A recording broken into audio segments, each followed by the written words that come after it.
संबलपुर में साइबर ठकई मामलें गुरुत्वपूर्ण राय अभियुक्त गौरीशंकर दास को 2 वर्ष जेल और 10,000 टंका जरिमाना। टाउन थाना अंतर्गत साइबर अपराध मामलें विचारपति गुरुत्वपूर्ण राय शुणाई। अभियुक्त गौरीशंकर दास अन्य लोकों नारे बेआईन भाव में अकाउंट खोली असाधु एवं साइबर ठकई कर टंका कारबार करुथिले। एने संबलपुर टाउन थाना रे मामला पर पुलिस तदंत करी कोर्ट रे चार्जसीट दाखल करथिला। संबलपुर प्रथम श्रेणी जुडिशियल मजिस्ट्रेट ब्रजेश मिश्र मामलार शुणाणी करी अभियुक्तों को दोषी साब्यस्त करिसेंती। प्रमाण अभावरु अभियुक्तों बीएनएस दफा 317(2) एवं 112(2) रे दोषी साब्यस्त करा जायछि। दुईटी मामलार गौरीशंकर दास को 2 वर्ष कारादंड सहित 10,000 टंकार जरिमाना आदेश देइछंती। जरिमाना अनादय हेले अधिक 2 मास जेल दंड भोगिबाकू पड़िबो।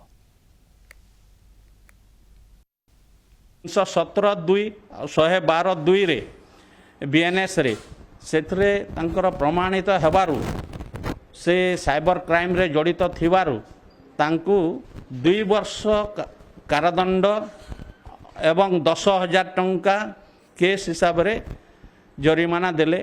10,000 टंका जदि से जरिमाना देई पारिबे नहीं ता बाबद रे 2 मास अधिका जेल दंड भोगिबे। एटा 317 रे जेते हैला 112(2) रे भी सेमिति 2 वर्ष एवं 10,000 टंका जरिमाना तांको उपरे सार कले।